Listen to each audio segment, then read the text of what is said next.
teman-teman muda di Medan ini. Nah, ini Medan, Bung. Ya. Kemarin ketika datang ke sini suasana emang beda.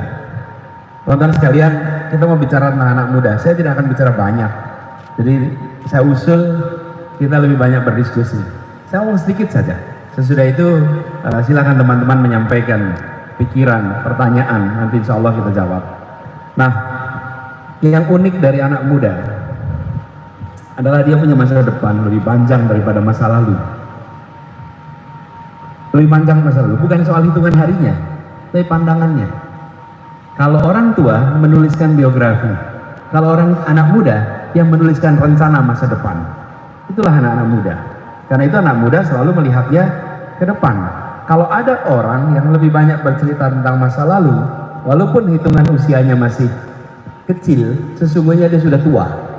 Jadi kalau ada di antara teman-teman ini, hitungan umurnya 20-an, tapi ceritanya masa lalu terus, you are old. Anda tua. Tapi sebaliknya, kalau ada orang hitungan tahunnya sudah panjang, tapi yang dibahas tetap masa depan, maka sesungguhnya dia masih muda, masih muda.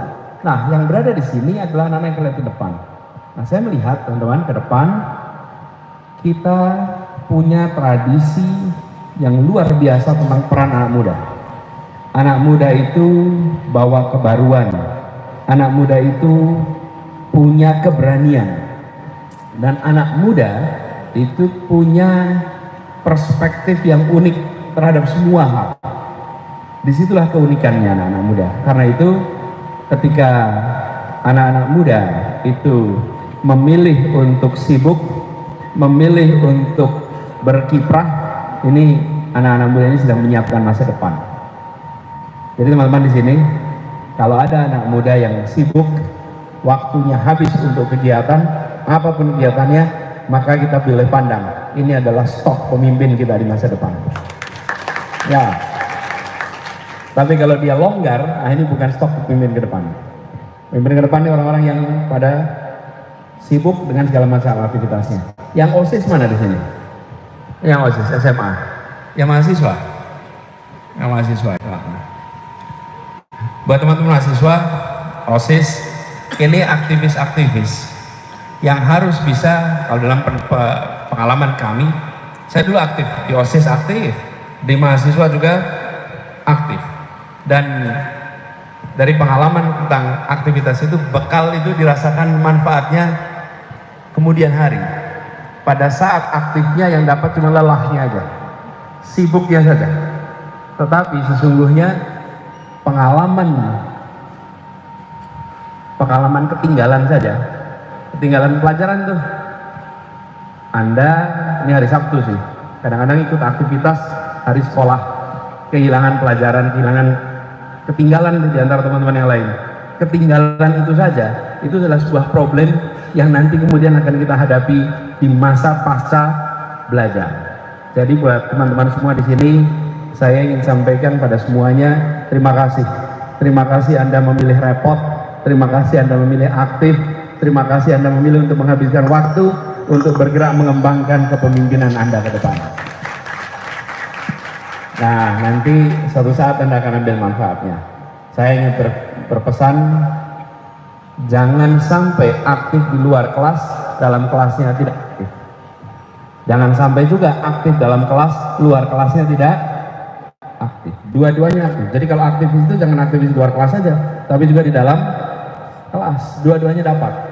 Dengan cara seperti itu, maka kompetensi pribadi Anda didapatkan, tapi peran di masyarakat dirasakan. Karena itulah anak muda saya sering sampaikan dua peran, menyiapkan masa depan sekaligus juga berperan di masa kini, terlibat dalam urusan masyarakat seperti halnya Anda hadir dalam forum ini.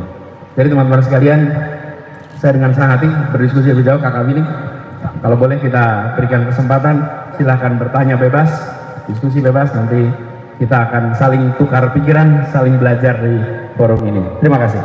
Makasih Kakak Anies. Kita berikan aplaus sekali lagi. Teman-teman semua, terima kasih buat pertanyaannya. Saya catat semua di sini. Jadi kalau buka HP itu bukan nulis WA. Kadang-kadang kita kalau buka HP dikira menulis WA, bukan. Ini nulis catatan dari apa yang tadi teman-teman sampaikan di sini. Gini, ini banyak sekali yang ditanyakan spektrumnya. Pertama, Bung Ismail, mana ini Ismail tadi? Bung Ismail bicara tentang bagaimana pemuda membangun ke depan. Teman-teman, anak-anak muda tidak menunggu kesempatan. Anak-anak muda itu merebut kesempatan. Kalau Anda menunggu kesempatan, Anda bukan anak muda. Anak muda itu rebut kesempatan. Jadi pertanyaan tadi yang disampaikan juga oleh Rizky, Bung Rizky. Tadi soal anak muda ingin berperan juga, ambillah peran itu. Jangan menunggu diberikan peran. Ambillah peran itu. Apa? Lihat apa yang ada di sekeliling kita. Terlibat. Kalau boleh saya ceritakan apa yang kami kerjakan di Jakarta. Jakarta itu ketika kami melakukan kegiatan-kegiatan pembangunan di Jakarta, kami secara langsung mengundang anak-anak muda untuk terlibat. Kalau Anda datang ke Jakarta, lihat halte-halte bis di Jakarta, itu ada signage, peta kendaraan umum, rutenya. Yang bikin bukan Pemprov, anak-anak muda. Mereka yang membuat, kami yang mencetak, kami yang menggandakan, dan kami tulis di situ. Ini hasil buatan namanya Forum Diskusi Transportasi Jakarta yang isinya semua anak-anak muda Jakarta. Kami tidak mau bilang ini bikinan kami, bukan, memang bikinan kita.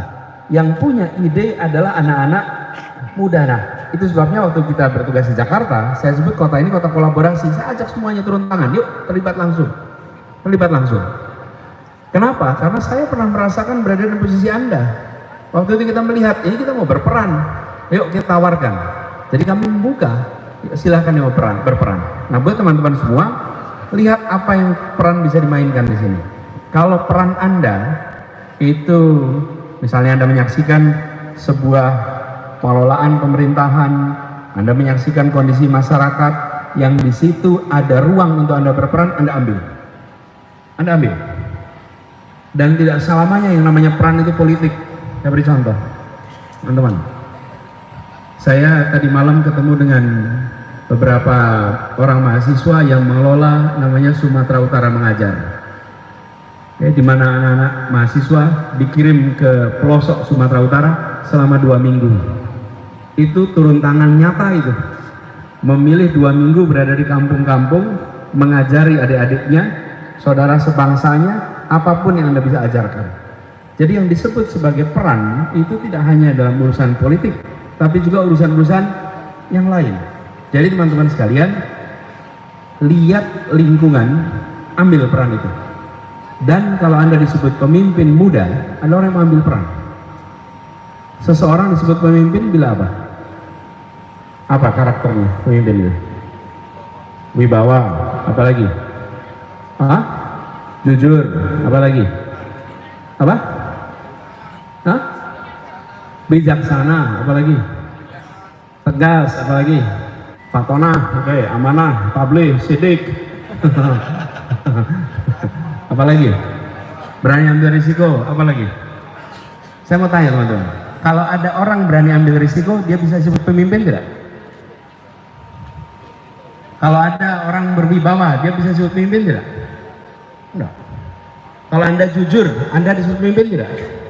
Belum. Jadi apa yang berarti pemimpin? Pemimpin itu disebut sebagai pemimpin jika dan hanya jika ada pengikut. Oke? Okay? If nobody follow you, you are no leader. Ya, if nobody follow you, you are no leader. Nih seorang muslim sholat, lagi sholat nih sendirian sholat. Walaupun tempatnya di dalam mihrab, boleh tidak disebut imam? Oke, syarat disebut imam bila apa? Itu dia. Begitu ada makmum, maka Anda disebut imam. Jadi membuat Anda sebagai pemimpin siapa? Anak buah. Betul tidak?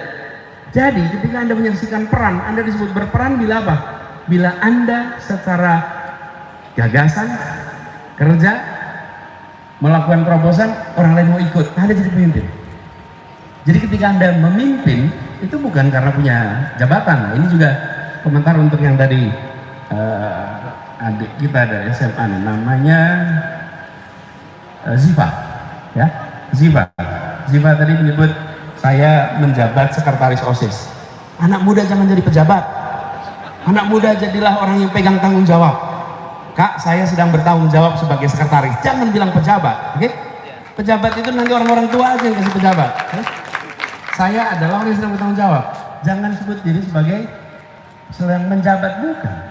Inilah pemimpin muda. Pemimpin muda itu bukan karena diakui orang tua. Pemimpin muda karena dia diakui oleh sebayanya.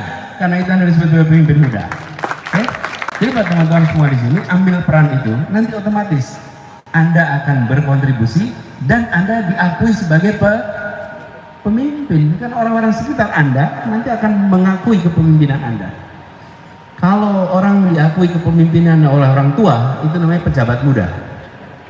Pejabat muda, usianya muda tapi dikasih jabatan sama orang tua. Yang Anda butuhkan adalah pengakuan dari sebaya. Disitulah letak kekuatan anak-anak muda. Kemudian tadi ada pertanyaan dari Ananda. Mana Ananda tadi? Ananda, tanya tentang bagaimana bisa meningkatkan percaya diri. Nomor satu, kalau saya boleh usul, sebagai anak-anak muda, jangan pernah tengok anak muda lain dengan pandangan merendahkan. Jangan pernah. Oke, ketika Anda menyaksikan, misalnya bilang begini, sekarang anak-anak muda tidak menunjukkan ciri kepahlawanannya. Jangan. Ada banyak yang siap jadi pahlawan. Itu tadi anak-anak muda Sumatera Utara yang mau bekerja 2 minggu di pelosok-pelosok Sumatera Utara, mereka adalah pahlawan-pahlawan bagi kampung-kampung yang didatangi. Betul tidak? Ya, kita punya stok. Nah, soal meningkatkan percaya diri, memang pandemi ini membuat sebagian proses belajar jadi berjarak karena menggunakan teknologi. Tapi jangan keliru, ada pengalaman tambahan yang didapat di sini. Jadi di satu sisi kita kehilangan interaksi langsung, tapi di sisi lain kita mengalami percepatan penggunaan teknik saja di dalam jangka teman-teman kurang confident saja. Anda bikin aktivitas yang memungkinkan orang untuk ngobrol, untuk diskusi, tapi jangan dimulai dengan judgement. Jangan mulai begini, percaya diri kita program langsung buat kegiatan, langsung aja konkret. Ada tadi pertanyaan soal politik ini catur atau tinju. Kelihatannya catur dan tinju. Dan catur dan tinju. Gini, kalau yang politik yang saya pahami adalah berkecimpung di wilayah publik untuk kepentingan orang banyak, membawa aspirasi, membawa gagasan untuk tujuan bersama kita. Itulah proses politik. Dan teman-teman yang sekarang sedang aktif, Anda sesungguhnya terlibat dalam proses politik. Politik tingkat OSIS, politik tingkat mahasiswa, Anda sesungguhnya terpilih. Bahkan lagi kemarin, yang jadi OSIS dipilih tidak? Dipilih. Itu adalah proses politik sesungguhnya. Teman-teman yang aktif semua di sini, Anda mengikuti proses politik. Nah, di dalam proses politik ini, teman-teman, saya usul tinggikan ide, bawa gagasan. Jangan berpolitik tanpa gagasan, bawa ide, bawa gagasan. Sehingga ketika Anda berpolitik, Anda punya sesuatu yang Anda tuju, Anda punya misi, Anda punya tanggung jawab yang akan ditunaikan. Nah, dalam politik tidak ada musuh, adanya lawan. Lawan, tapi jangan pernah ada musuh. Seperti olahraga itu tidak ada musuh. Tidak ada pertandingan sepak bola klub A musuh klub B. Nggak ada. Yang ada lawan, ada istilah musuh. Nah, dalam politik jangan Anda lihat namanya musuh, tapi lihat sebagai lawan. Kenapa? Kalau musuh saling menghabisi, kalau lawan saling menguatkan. Ya, lawan itu saling menguatkan. Lawan debat itu teman berpikir, betul? Lawan badminton teman olahraga, iya. Lawan partai adalah teman demokrasi, iya. Tapi kalau ada yang membayangkan sebagai musuh, udah salah rute itu, salah rute. Makanya dibangun kebiasaan lawan itu dari mulai mahasiswa, dari mulai siswa.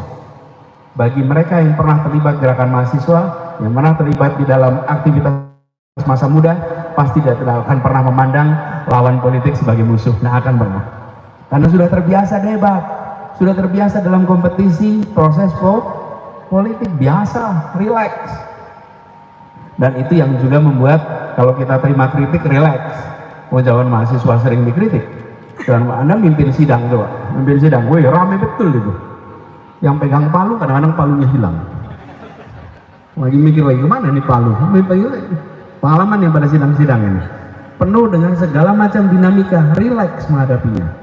Jadi saya usul jangan terpaku, Angelica, jangan terpaku dengan analogi yang belum tentu tepat. Karena catur ataupun tinju itu adalah analogi, belum tentu analogi itu tepat. Jadi jangan usah dibandingkan. Karena dalam proses politik ini adalah proses Anda membawa tinggi, mulia. Tadi Kakak Willy cerita, ada nama Soekarno, ada nama Hatta, ada nama Syahrir. Di sini ada tokoh dari Medan namanya Adam Malik. Mereka itu profesinya apa coba? Politisi. Politisi mereka itu. Tapi mereka kita tonton sebagai teladan, betul? Dia bukan sedang bermain catur dan bukan sedang bertinju. Dia sedang membawa misi mulia, betul tidak? Iya, bawa misi mulia untuk kebaikan orang banyak. Yang dia sendiri belum tentu merasakan manfaat langsung dari kebaikan yang dia usahakan. Itulah orang-orang politik yang membawa kemuliaan. Jadi kita pandang politik ini sebagai sebuah wilayah untuk berbuat kebaikan bagi orang banyak. Itulah wilayah politik. Karena itu jangan takut masuk wilayah politik. Jangan pernah takut masuk wilayah politik. Kalau ada yang bilang politik itu kotor, tanya balik. Kalau sektor lain bersih apa? Tidak ada kotor dan bersih karena sektor. Kotor dan bersih karena bagaimana kita menjalankannya. Ada tadi beberapa pertanyaan tentang pendidikan dan SDM. Ini kalau saya buat usul. Jangan pakai istilah SDM. Jangan pakai istilah sumber daya manusia. Pengembangan sumber daya manusia. Kenapa jangan? Karena kalau kita bilang sumber daya manusia, manusia dipandang sebagai faktor produksi. Oke? Manusia itu disandingkan dengan apa? Dengan modal, disandingkan dengan tanah, disandingkan dengan teknologi, disandingkan dengan faktor-faktor produksi apapun. Jadi manusia dipandang sebagai unsur dalam proses ekonomi, padahal pendidikan bukan soal manusia sebagai tenaga kerja, tapi manusia sebagai sebuah entitas yang seluruh potensi harus ditumbuhkan. Jadi istilahnya pengembangan kualitas manusia. Istilah yang biasa dipakai kalau teman-teman lihat sudah beberapa dekade yang namanya Human Development Report, tidak pernah lagi menggunakan istilah Human Resource Development Report. Yang disebut adalah Human Development Report, pembangunan manusia utuh, bukan semata-mata sebagai faktor produksi. Dan pendidikan tidak boleh dipandang sebagai persiapan kerja. Ini yang saya khawatirkan dari pendidikan tinggi hari ini. Saya khawatir sekali pendidikan tinggi diarahkan untuk menjadi persiapan kerja. Pendidikan tinggi bukan sekedar menciptakan penjajah-penjajah ilmu pengetahuan yang akan menjual ilmunya kepada mereka yang akan membeli dengan harga termahal. Bukan. Pendidikan harus mengembangkan seluruh potensi manusianya. Jadi buat teman-teman di sini usul ya, jangan pakai istilah SDM, tapi istilahnya pengembangan kualitas manusia. Nah, Fauzan tadi tanya, mana Fauzan? Bung Fauzan. SDM kita banyak, tapi kita belum merasakan hasilnya. Teman-teman, sesungguhnya kita sudah mulai merasakan hasilnya. Sesungguhnya. Mana hasilnya? Ini contohnya apa yang kita lihat pembangunan hari ini? Itulah hasil pendidikan kita. Hasil pendidikan kita. Hanya saja kita sering membandingkannya dengan kesempurnaan.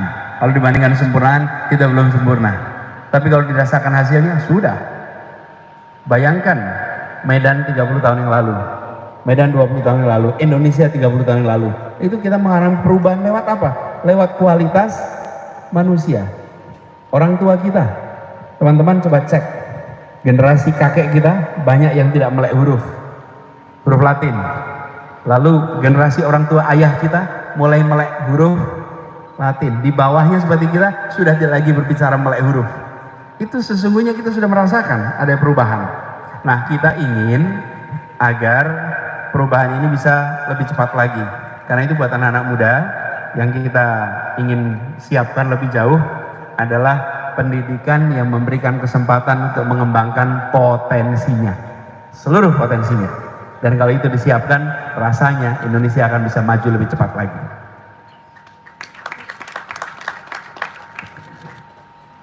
Waktu, iya, ini pertanyaannya 9 jadi. Saya jawab singkat aja ya, teman-teman. Untuk ke depan terkait dengan pendidikan, sesungguhnya kuncinya ada pada kualitas pendidik, kualitas guru untuk SMA ke bawah, dan untuk perguruan tinggi harus dikembalikan. Bagaimana perguruan tinggi bisa menjadi tempat bagi siapa saja tanpa harus membebani biaya yang tinggi untuk kuliahnya. Itu salah satu yang paling penting. Karena kalau sekarang ini banyak biaya kuliah yang mahal yang menyebabkan mereka yang masuk kuliah sudah dari keluarga yang makmur, sehingga kesempatan kuliah itu menjadi terbatas. Ada pertanyaan dari Bung Muhammad Hidayah. Mana Bung Hidayah tadi? Ada misi restorasi. Apa misi restorasinya? Apa sih yang unik dari Republik ini? Tadi disebutkan, Republik ini didirikan untuk menghadirkan keadilan sosial bagi seluruh rakyat Indonesia. Karena itu ketika bicara restorasi, restorasi adalah mengembalikan kepada gagasan awal. Kembali ke gagasan awal, di mana Indonesia didirikan untuk menghadirkan keadilan sosial. Jadi insya Allah keadilan sosial itulah yang akan kita bawa. Dan kalau ada keadilan sosial, insya Allah ada persatuan. Kalau ada persatuan, insya Allah ada pertumbuhan dan kesejahteraan. Jadi itu yang insya Allah kita jadi fokus dari kita. Audrey, teruskan. Mana Audrey tadi? Audrey teruslah jadi siswa 3 warga. Ini semua juga begitu. Warga Medan, warga Indonesia, warga dunia. Jangan hanya warga Medan, warga Indonesia, tapi juga warga dunia harus. Jadi Anda harus punya perspektif global. Kalau Anda tinggal di Indonesia, di tempat kosan Anda pasang itu peta dunia. Pasang peta dunia, biar Anda lihat ternyata jarak Medan dengan India bisa jadi lebih dekat daripada Medan dengan Merauke. Cuman karena kita tidak pernah lihat petanya besar, maka perasaan kita hanya seukuran Indonesia. Coba Anda lihat aja, jaraknya beda sekali. Begitu kita melihat dalam perspektif global, maka peran kita juga akan global. Buat generasi baru ke depan, hatinya grassroots, tapi kompetensinya harus global. Harus global. Hatinya grassroots, jangan kebalik. Jangan kebalik. Itu yang harus dilakukan. Jadi teman-teman itu, Bung Pangeran, mana Bung Pangeran? Terus aktif Bung Pangeran. Kalau bicara tentang pengembangan, tidak penting soal warna pikiran, organisasi dan lain. Kembangkan sesuai dengan minatnya. Dan organisasi kemahasiswaan harus relevan. Harus bisa merangsang anak-anakmu terlibat. Bukan karena kehebatan masa lalu, karena tapi tawaran untuk masa depan. Itulah kekuatan anak-anak muda. Jadi buat teman-teman semua, rasanya saya sudah coba komentari hampir semua yang tadi ditanyakan. Saya titip pada semuanya, teruslah menjadi pemimpin muda. Dan pemimpin muda itu bukan karena punya jabatan, tapi karena diakui oleh sebayanya. Diakui oleh sebayanya. Bila Anda tidak diakui sebayanya, lewat. Dan diakui itu 3 unsurnya. 1, kompeten. 2, berintegritas. 3, dekat. 1, kompeten. 2, integritas. 3, kedekatan. 3 itu. 3 itu yang membuat Anda dipercaya. 3 itu yang membuat Anda akan mendapatkan kepercayaan dari kanan kiri. Insya Allah kita semua menjadi calon-calon yang akan bisa meneruskan sejarah perjuangan kita. Terima kasih.